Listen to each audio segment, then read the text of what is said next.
Hi guys, Andy here with my Oppo N1. I've been using it for about a week now and I thought it was time I would tell you what I thought about it. I know when I unboxed it I was rather concerned really by the size of it. It is massive, it really is massive. If I show you my usual phone is the Nexus 5, the size difference you know, is noticeable, shall we say. But actually as I've used it through the week I've come to really enjoy having that much space, you know, that big a screen. The only slightly disappointing thing is you don't particularly see that much more.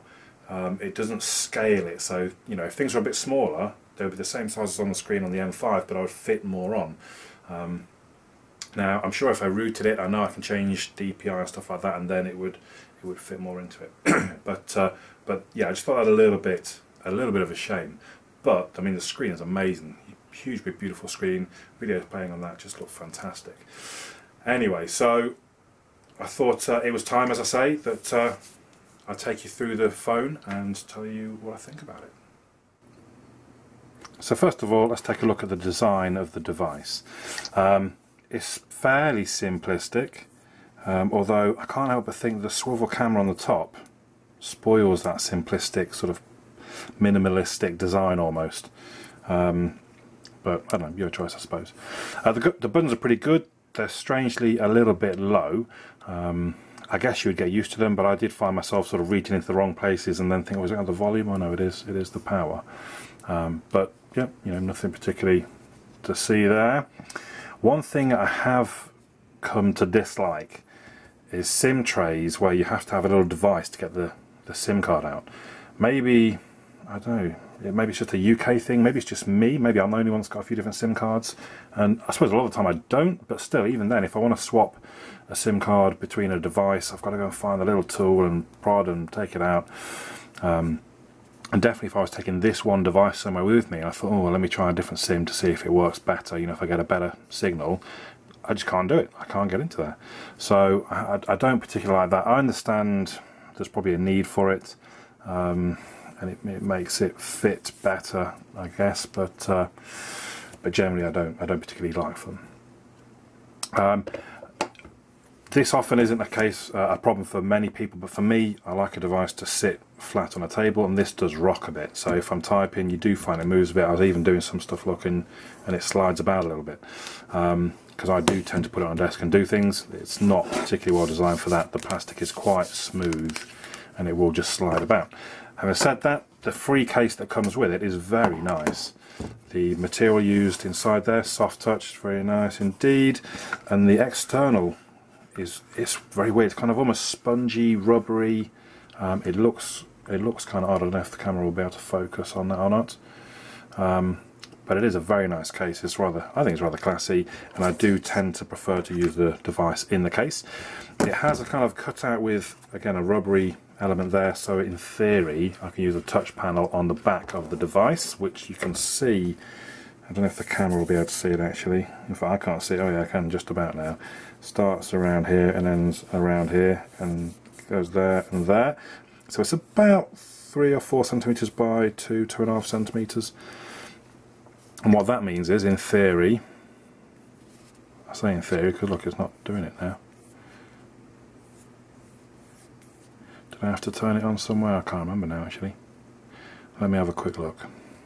There's a couple of things in the settings actually. So there's gesture and motion. You can see the different rotate to launch the camera. That's the bit at the top. Gesture screenshot.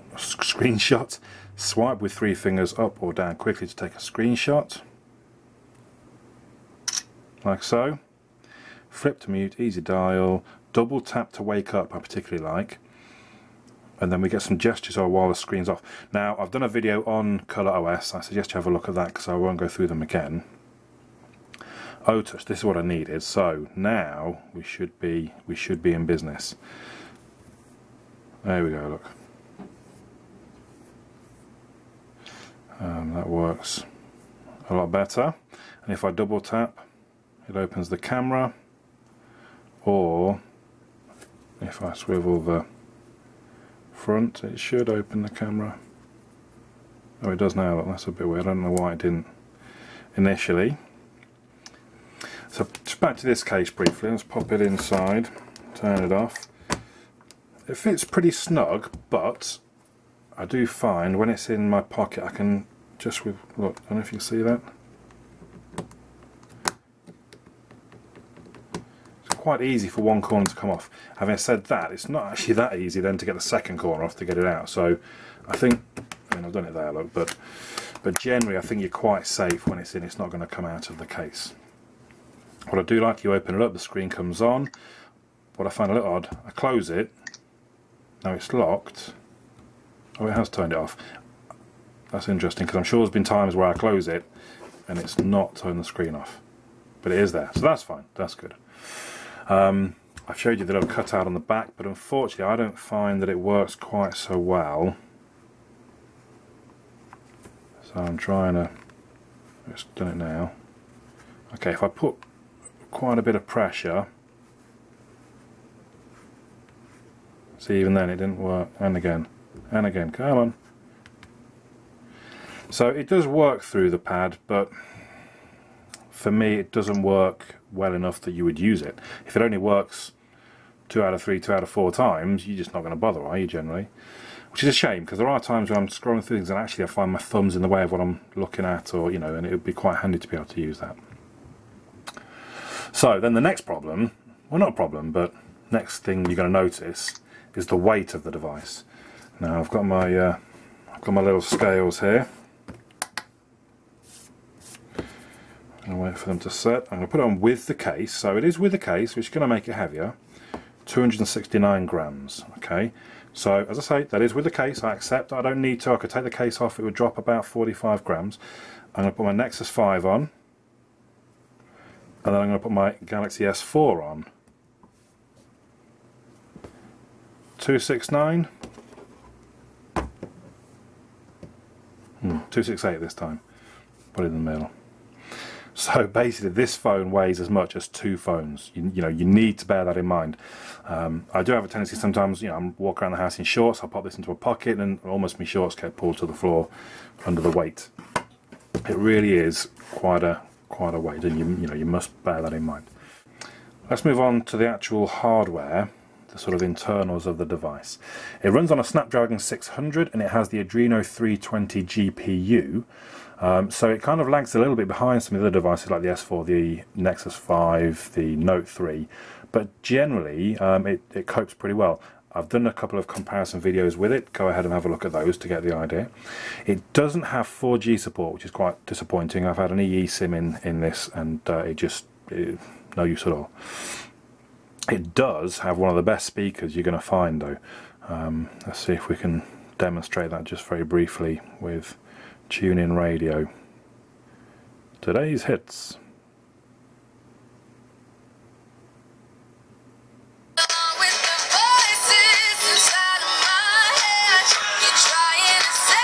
Now generally you're not really going to tell very well off a video about a speaker, but I can guarantee it's one of the loudest, well it is the loudest I've tested.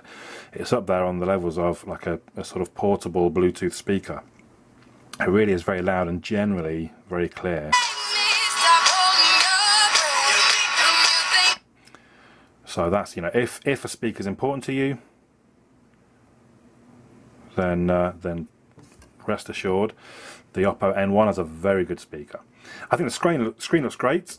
It's an IPS LCD screen with 373 dots per inch. I don't know how well on the camera you'll be able to see that. So 373 is actually even better than the iPhone 5S, which is 326. Despite this being a massive 5.9 inches, it still has a higher pixel density. So it's 1920 by 1080, which is becoming the norm now on newer devices. It has 2 gig of RAM built in. This particular version is the 32 gig. You can get the 16 gig as well, but of the 32 you'll see that only 24 of that is actually available for use. Well, 22 now. I think it was 24 initially. I do sometimes find the capacitive buttons along the bottom just aren't as responsive as you might like. I do sometimes sort of have to tap twice. Probably not going to show it right now, but just as a bit of a warning, they're perhaps not the best buttons. Then the final thing we have here is O-Click. Now I don't know if this is going to be connected. No, it's showing red, but Bluetooth is on, so there it is. It's saying, do we have to press on that to connect?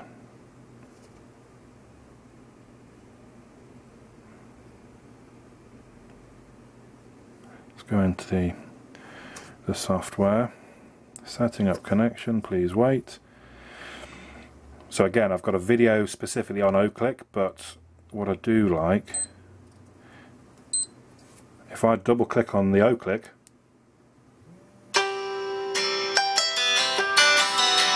so if you're one of those kind of people that puts their phone down somewhere and doesn't know where it's gone, very handy.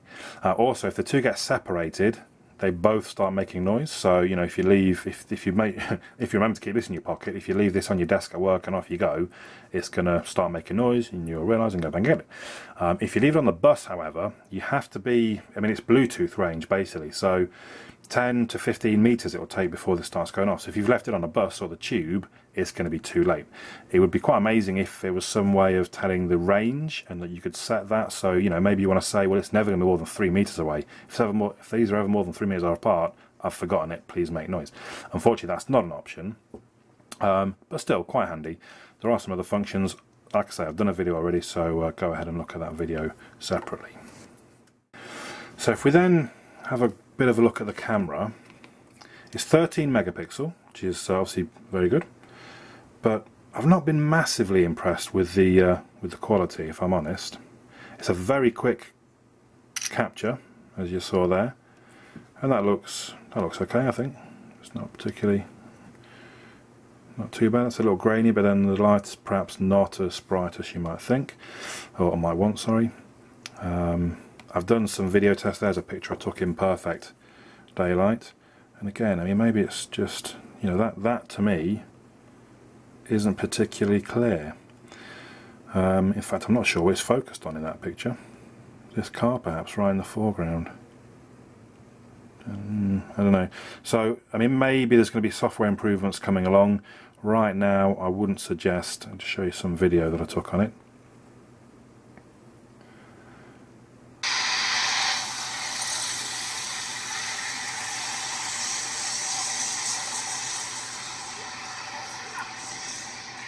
Yeah, that's good. There's nothing wrong with that. It's not particularly a problem.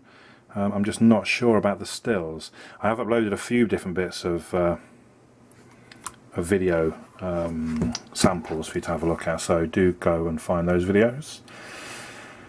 But and then the swivel thing, I don't know, to me it's a gimmick. I know a couple of people that use the face unlock. If you have to swivel that all the way around, hello, to then do the face unlock, to then swivel it back, surely that's going to go on your nerves, isn't it? I don't know. Do you need 13 megapixels if you're doing a Google Hangout with somebody? Does it have to be that good a quality? I wouldn't have said so. It's not going to be able to transmit. You know, well, I doubt you'll have at this point fast enough connections to be able to send as good a quality as it's going to take anyway. So yeah, I'm not a big fan. It's fun. It's, you know, you show people, look, my camera spins around, and there might be some use cases where actually pointing it straight ahead is better for taking pictures. I've not particularly found that just yet, apart from stealth photos of people perhaps. You can, I should have mentioned, you can use the O-Click as the shutter release for the camera if you so wish. So if we move on to the software, as I've said, I have done a separate video on ColorOS, because obviously that's quite new. The other option that you have is CyanogenMod. Now I ordered this, it came standard with ColorOS. You can order the CyanogenMod limited edition version right now, which comes with CyanogenMod 10.2 installed, which uses Android 4.3. ColorOS uses 4.2.2, so both, you know, well, neither of them are up to KitKat yet, unfortunately. And I find it quite interesting. We have a whinge and a moan about manufacturers like Samsung, Oppo, HTC. They can't keep up. So KitKat's been around for, I don't know, a couple of months now, and still, you know, a lot of them aren't onto KitKat just yet. But then even CyanogenMod, who, you know, they are the developers, they are, you know, this is what they do. This is, in theory, you would think this is their phone, this is the phone they chose, but they're still on on 4.3. Now I keep hearing that CM11 is on its way, which will be the KitKat version of CyanogenMod, but no sign just yet. In fact, with the CyanogenMod version of the operating system installed, the O-Click, sorry, doesn't actually work. So, you know, people have said, oh, it would be great to have a bug-free working CyanogenMod, but then you lose some of the features of the phone. That's the same, isn't that the same issues that we've been battling with when there's custom ROMs made based off stock Android for other devices? Then there's a few other bits that annoy me. So, for example, I cannot understand what order these icons are in. I really can't, and I've got no menu. Maybe I'm missing something. Maybe it's in the settings somewhere. But look, so I installed that myself. I installed some of these other ones. I installed Dropbox myself. Why is Dropbox there and Angry Birds is there? I don't understand it. That makes no sense to me.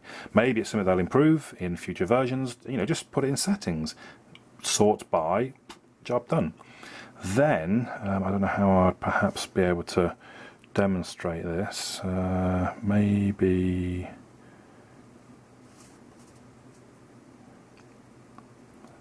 no. I want it to. If I forget what it asked me, are you sure? No, I just disconnected myself. Basically, it puts them backwards. It puts the sort of connect, and I suppose if I go in and try and connect to that, oh, I forgot both of them. Why did I forget both of them? I only tapped on one and. Okay, 1 second. Actually, I didn't actually particularly need to do that, but you can see here, look, connect is on the left and cancel is on the right. Now, that might not bother you at all, but I'm used to connect being here, so when I type in a boom and I hit cancel, and it does it for lots of different things. OK is over on the left hand side when all the rest of Android has it on the right hand side. I find that very annoying. Why would you do that? It doesn't make sense. Anyway, again, for you, really might not be bothered. Watch the ColorOS video though, that shows you a bit more detail about what's going on in there. Then the final thing to mention is the battery. It's a 3,610 milliamp hour non-removable battery, which is pretty huge. I mean, even the Note 3 is only just over 3,000. This, you know, this smashes that. The first day around ColorOS, it took 24 hours for me to get down to 50%. I then swapped over to CyanogenMod, and I got to 50% in about 18 hours. So it looks like ColorOS is better optimized at this point for the battery. But either way, you've got no concerns about running out through the day, I would suggest. I suppose the final thing is hackability. Now, this being touted as the CyanogenMod phone, you would imagine that it would be, you know, loads of ROMs everywhere. Devs would be loving the phone. But all I can see is one ROM, Omni ROM, which is a KitKat ROM, 4.4, but it's only on nightlies. It seems rather early days, shall we say. Nothing else at this point. So again, not quite what I was expecting, rather limited. So what can we conclude from all of this? Personally, I think the Oppo M1 is a very, very nice device. I was concerned by the size initially, but as I said, I really like the screen size. If you're concerned by the specs being just off the top end, I wouldn't. ColorOS and with CyanogenMod installed, it's very slick, very smooth. It's got fantastic battery life with such a huge big battery in there. So if that's a problem for you, this would be a good device for you. I think the real thing though that you have to decide yourself is if you want a device that's this big and this heavy. I was concerned, but actually I've really, even just over a week, I've really become to get used to it and really quite like it. But I don't know, you need to try it for yourself really. If you can live with the device this big, or even if you're looking for a device with a big screen, you want to have a look at the Oppo M1. It's really, very nice, nicely designed, some nice features, some nice extras that come with it, with the case and the O-Click. The back touch panel could be handy, maybe it'll get better with some updates. And again, I don't know how old ColorOS is, maybe that will improve with some updates, but generally it's very nicely presented, probably a touch better than TouchWiz, I would think, touch better. So there you go, that's the Oppo M1. Pretty good device if you can deal with something this big. My name's Andy, I'll catch you all again soon.